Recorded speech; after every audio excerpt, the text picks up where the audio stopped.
तो बच्चों आज हम फिर शुरू करते हैं PYQs of chapter current electricity class 12th 22nd question करते हैं अब हम। Define the term drift velocity and relaxation time giving their physical significance. ये हम बहुत बारी कर चुके हैं। Drift velocity is the velocity gain by an electron after applying electric field, और रिलैक्सेशन टाइम है दो इलेक्ट्रॉन्स के बीच का कोलिजन के बीच का टाइम। पहले वो एक कोलिजन लेता है, फिर रेस्ट करता है, फिर दूसरी कोलिजन लेता है, तो रेस्ट करने के टाइम का हम रिलैक्सेशन टाइम बोलते हैं। नेक्स्ट बी पार्ट है इसका। A conductor of length L is connected across the DC source of EMF E। एक कंडक्टर है जिसकी लेंथ L है, उसको हमने DC सोर्स के साथ क्या कर दिया, कनेक्ट कर दिया, DC सोर्स के साथ कनेक्ट कर दिया। If the conductor is replaced by another same material, area of cross section but length 5L, by what factor with the drift velocity change. आपने VD लिया, आपको VD का फॉर्मूला पता है E टॉ अपॉन M। अब E का formula होता है V/L टॉ अपॉन M। V/L होता है dV/dr से।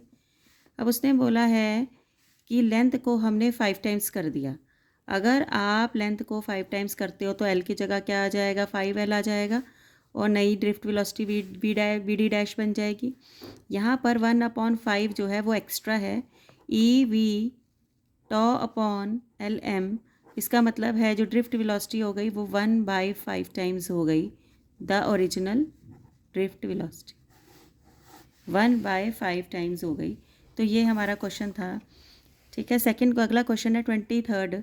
Define the term conductivity. Conductivity resistivity का रेसिप्रोकल होता है। ठीक है, SI यूनिट क्या होते हैं आपको पता है, रेजिस्टिविटी के होते हैं ओम मीटर, तो ये होगा ohm inverse metre inverse. Ohm inverse को हम मोहो भी बोलते हैं, तो mho metre inverse will be its unit, SI unit. तो इस तरह से हम SI यूनिट निकाल लेते हैं। Using the concept of free charges in the conductor, derive the expression for the conductivity in the wire in terms of number, density and relaxation time. तो आपको किसका निकालना है, कंडक्टिविटी, मतलब कि आपको सिग्मा निकालना है रिलैक्सेशन टाइम और करंट नंबर डेंसिटी के बीच में। मतलब आपको आपके एक्सप्रेशन में एक तो आनी चाहिए कंडक्टिविटी, दूसरी आनी चाहिए नंबर डेंसिटी, और तीसरी आनी चाहिए रिलैक्सेशन टाइम। ठीक है, hence obtain the relation between current density and applied J current density और E इलेक्ट्रिक फील्ड। देखो तो बहुत ही सिंपल है, हमने रेजिस्टिविटी का फॉर्मूला निकाला था, रेजिस्टिविटी का था M/N E² टॉ। देखो रेजिस्टिविटी ये आ गया, N आ गया, ठीक है, ये टॉ आ गया, दोनों चीज़ें आ गई, सिर्फ कंडक्टिविटी रहेगी। कंडक्टिविटी ये रेजिस्टिविटी है, रेजिस्टिविटी क्या होता है, अगर मुझे इसे कंडक्टिविटी निकालनी है तो कंडक्टिविटी किसके बराबर होती है, 1/σ के। तो 1/ρ कितना हो जाएगा, M/N E² टॉ, ये ऊपर चला जाएगा, NE² tau upon M is equal to conductivity. तो ये हम एक एक्सप्रेशन निकाल लेंगे। J और E का एक्सप्रेशन हमने बहुत बार किया है, J is equal to sigma E। ये एक्सप्रेशन हमने थ्योरी पोर्शन में किया है, तो ये आप कर लेंगे। तो यही उसने पूछा है। अब ऑल इंडिया 2015 का question, find the relation between drift velocity VD, मतलब VD रिलैक्सेशन टाइम के बीच का, आपको सिर्फ दो ही चीज़ों के बीच का रिलेशन निकालना है, relaxation time E tau upon M, VD is equal to E tau upon M, क्योंकि एक तो रिलैक्सेशन टाइम आना चाहिए, ड्रिफ्ट वेलोसिटी। ठीक है, तो ये क्या होता है, VD is equal to E tau upon M, बिल्कुल सिंपल। ये क्या आ गया हमारा, ड्रिफ्ट वेलोसिटी और रिलैक्सेशन टाइम के बीच का रिलेशन आ गया, तो ये निकालना है हमने। A conductor of length L is connected to DC source of EMF V if the length of the conductor is tripled। ये वही सेम है, keeping V constant, how drift velocity would be affected। ये हमने पर 5 times किया था, ये 3 times बोल दिया, तो 1/3 टाइम्स हो जाएगा अगर लेंथ को हमने 3 टाइम्स खींच के लंबा किया है तो। अच्छा, तो ये हो गया हमारा 24th क्वेश्चन भी। अब हम 25th क्वेश्चन देखते हैं। A steady current flows in the metallic wire of non-uniform cross-section. Which of these quantities is constant along the conductor? Current constant रहेगा, ठीक है, तो current will remain constant, क्योंकि नॉन यूनिफॉर्म है, चाहे एरिया उसका बढ़ रहा है, इस तरह से ना एरिया बढ़ रहा है चाहे उसका घट रहा है, current will remain constant. Current density change होगी, देखते हैं कैसे चेंज होगी। अब इलेक्ट्रिक फील्ड देखते हैं, फिर हम ड्रिफ्ट वेलोसिटी देखते हैं। आपका एरिया चेंज करना है और हमने एरिया चेंज करने से देखना है कौन कौन सी चीज़ें जो हैं वो चेंज होती हैं। देखिए उसने सिर्फ क्वेश्चन में ये पूछे which of these quantities is constant along the conductor. Current तो मैंने आपको बता ही दिया कि करंट तो हमेशा कांस्टेंट रहता है। अगर आप इस फॉर्मूले से कंफ्यूज हो रहे हैं, क्या होता है आई इज इक्वल टू NEABD, आप बोलते हैं कि एरिया मान लो बढ़ रहा है। देखो एरिया बढ़ रहा है तो आपका जो VD है वो डिक्रीज़ हो जाएगा, आई जो है वो सेम ही रहेगा कांस्टेंट। आप ये बात बहुत इंपॉर्टेंट है, आप ये ध्यान रखेंगे। अगर मान लो एरिया घट रहा है तो ड्रिफ्ट वेलोसिटी इंक्रीज़ हो जाएगी, लेकिन आई जो है वो सेम रहेगा। अगर मान लो पहले 2 था और ड्रिफ्ट वेलोसिटी 3 थी, NE, ठीक है, NE तो वही रहेगा। तो अगर ये 2 से 3 हुई तो ये 3 से 2 हो जाएगा, ये 6 का क्या रहेगा, 6 रहेगा, और करंट भी क्या रहेगा, सेम रहेगा। तो आपने ये कॉमनली मेड मिस्टेक होती है, ये आपने नहीं करनी है। तो current will remain constant along the non uniform cross section. Current density change होगी, इलेक्ट्रिक फील्ड चेंज होगी, और ड्रिफ्ट वेलोसिटी भी क्या होगी, चेंज होगी। Reduce the relation between current I through the conductor and drift I is equal to NEABD आपको निकालना है। ये तो आप थ्योरी में बहुत बारी निकाल चुके हैं, तो आप ये कर लेना थ्योरी पोर्शन से। Figure shows the plot of current. देखिए यहाँ पर हमने करंट ले रखा है और यहाँ पर हमने टाइम ले रखा है। Use the plot to find charge flowing in 10 second. Charge flowing in 10 second मतलब यहाँ से यहाँ तक का आपको चार्ज निकालना है। देखो अब आपको सबसे इम्पॉर्टेंट चीज़ बता रही हूँ। अगर आपको कोई भी ग्राफ को पढ़ना है, ये आपका करंट है, ये आपका टाइम है, ठीक है, ये आपका ग्राफ दे रखा है और ग्राफ में ये 0 सेकेंड, ये 5 सेकेंड और ये 10 सेकेंड दे रखा है। एक बार ग्राफ को फिर से देख ले, टाइम का एक्सिस है और ये करंट का। Use the plot to find the charge in 10 second. अब सुन के देखिएगा, आपको जब भी ग्राफ पढ़ना है तो 2 चीज़ें पता होनी चाहिए, एक तो स्लोप और दूसरा एरिया। स्लोप होता है y axis upon x axis और एरिया होता है y axis into x axis. y axis पे करंट है और इस पे टाइम है, और इस पे करंट है और टाइम है। तो इस तरह से आप लिख के देख लेंगे।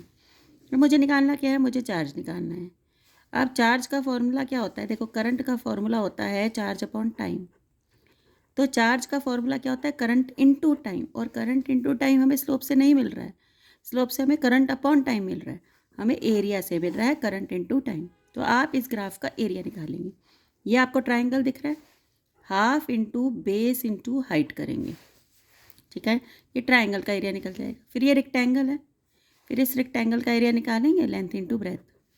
अब ये भी आपको दिया होगा फॉर श्योर, ठीक है, ये 5 दे रखा है, दिस इज़ 5। तो आप देखिए हाफ, बेस कितना है ट्राइंगल का, 5 है, ये 5 है, 5 इंटू हाइट कितनी है, 5, ठीक है, तो हाफ 25/2 आ गया, ठीक है। लेंथ इंटू ब्रेथ, ये लिए आपकी लेंथ है, ये 5 है, ब्रेथ है ये है 5, तो 25 आ गया। तो टोटल एरिया कितना आ गया, 25 + 25/2 दे 12.5 होता है ये, और 25, और ये हो जाएगा 7 3 37.5 जो है कूलम आपका क्या हो जाएगा, चार्ज हो जाएगा। कोई भी ग्राफ आता है तो आपको इसी तरह से पढ़ना शुरू करना है। 2-3 चीज़ें ही आती हैं ग्राफ के अंदर, एक ये स्लोप, एक ये एरिया, दूसरा आपके कोर्स में y = mx + c वाले बहुत सारे ग्राफ हैं, तो उसको पढ़ने आना चाहिए। डिफाइन मोबिलिटी, आप सबको पता है मोबिलिटी क्या होती है। मोबिलिटी म्यू से करते हैं, VD/E होती है। Drift velocity, electric field, drift velocity E/m/e, तो E/m ड्रिफ्ट मोबिलिटी हो गई, म्यू = E/m। मेरे ख्याल से इसमें कोई दिक्कत नहीं होगी। SI यूनिट भी निकाल लेते हैं, इसकी मीटर/सेकंड होती है और इलेक्ट्रिक फील्ड की N/कूलम होती है। इसको रीअरेंज कर लिए, आपकी इसकी वैल्यू आ जाएगी। इसमें देखिए वायर का क्रॉस सेक्शन बढ़ रहा है, ठीक है, उसने पूछा है इलेक्ट्रिक फील्ड और ड्रिफ्ट वेलोसिटी पे क्या असर पड़ेगा। एरिया बढ़ रहा है, ड्रिफ्ट वेलोसिटी पे क्या असर पड़ेगा और इलेक्ट्रिक फील्ड पे क्या असर पड़ेगा। सबसे पहले देखो एरिया I = NEABD, तो VD = I/NEA। देखो दोनों इन्वर्सली प्रोपोर्शनल है, मतलब कि एरिया बढ़ रहा है एरिया बढ़ रहा है तो ड्रिफ्ट वेलोसिटी क्या होगी, कम होगी, सबसे पहली बात। अब ड्रिफ्ट वेलोसिटी का फॉर्मूला क्या होता है, ई टॉ अपॉन एम। अब ये घट रहा है तो ये भी क्या होगा, घटेगा। तो इस तरह से हमें कोई भी जो है डिपेंडेंसी देखते हैं, कोई पूछते ये बढ़ेगा ये घटेगा क्या होगा, तो सबसे पहला काम आपको क्या करना होता है, सबसे पहला काम आपको एक्सप्रेशन ढूंढना होता है उन दोनों के बीच का। तो नेक्स्ट क्वेश्चन है, ये हमारे कोर्स में नहीं है तो हम अभी इसको छोड़ के चलेंगे। Explain how a free electrons in a metal at constant temperature attain an average velocity under the action of electric field, hence obtain the expression for it. आपको इसको एक्सप्रेशन जो निकालना है इसका ड्रिफ्ट वेलोसिटी का, V D is equal to E tau upon M, और ये एक कांस्टेंट टेम्परेचर पर एक वेलोसिटी ले लेता है, उसको हम ड्रिफ्ट वेलोसिटी बोलते हैं। तो आपको ड्रिफ्ट वेलोसिटी का ही इसके अंदर क्या निकालना है, एक्सप्रेशन निकालना है। Next, consider two conducting wires A and B of same diameter but made up of different material is joined in series across the battery. The number density of the electron A is 1.5 times B. Number density पूछा है उसने, मतलब N दे रखा है, N A is equal to 1/5 times N B. Number density of A is 1.5 times that of B. तो मैंने number density लिख लिया। एक बात मैं आपको बता दूं, आप पूरे चैप्टर में एक चीज़ एन यूज़ करते हुए आए हैं। वैसे तो मैंने थ्योरी में बता रखा है, लेकिन यहाँ पर आपको एक बारी फिर से बता रही हूँ ताकि आपको याद रहे। नंबर डेंसिटी होता है number of charge carriers per unit volume. ये एक वॉल्यूम में कितने चार्ज कैरियर्स हैं। मान लो ये 10 मीटर क्यूब की वॉल्यूम है, तो 1 मीटर क्यूब के उसने पूछे हैं चार्ज कैरियर, वो होता है एन, ना कि पूरे टोटल एन होता है। एन जो होता है number of charge carriers per unit volume होता है। पहले तो उसने ये दे दिया N A is equal to 1/5 times of N B, आप ध्यान दीजिएगा। दूसरी बात, find the ratio of drift velocity of electrons in wire A and to that of B. तो मुझे क्या निकालना है, V D A upon V D B निकालना है। ठीक है, drift velocity of A divided by drift velocity of B. ठीक है, अब आपको जो जो चीज़ें दे रखी है, सेम डायामीटर दे रखा है but made up of different material, मतलब कि इसकी रेजिस्टिविटी अलग अलग है, आर जॉइंड इन सीरीज़, और सीरीज़ में इसको ज्वाइन कर रखा है। तो मान लो ए की रेजिस्टिविटी रो ए है और बी की रेजिस्टिविटी रो बी है। निकालना हमने ड्रिफ्ट वेलोसिटीज़ की रेशो है, तो ये हमने निकाला। तो हम क्या कहते हैं, नंबर डेंसिटी के उससे शुरू करते हैं। अब कोई चीज़ अगर सीरीज़ में है तो हम ये मान के चलते हैं कि उसका, मान के क्या चलते हैं, होता ही है कि दोनों का करंट क्या होगा, सेम होगा। ठीक है, आई ए और आई बी का करंट सेम होगा। बहुत ही इंपॉर्टेंट है, बार बार यूज़ कर रहे हैं। एक वायर के लॉन्ग करंट जा रहा है तब करंट सेम, सीरीज़ में कोई लगा है तो करंट सेम। तो ये करंट का फॉर्मूला होता है, देखो I is equal to n A v D.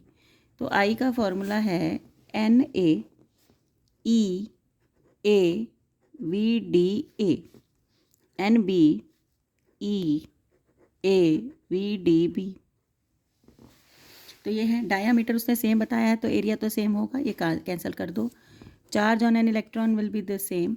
अब उसने बोला है N A is 1.5 times N B, ये कर दिया। V D A is equal to N B V D B, N B से एन बी गया, V D A upon V D B तो निकालने के लिए बोला है, तो 1/1.5 is your answer. Next question है आपका, derive an expression for drift velocity of electrons in the conductor. Drift velocity का एक्सप्रेशन आप निकाल लोगे, उसके बाद आपको ओम्स लॉ भी सिखा रखा है, अब वो भी निकाल लो। A wire whose cross sectional area is increasing linearly from one end to another and.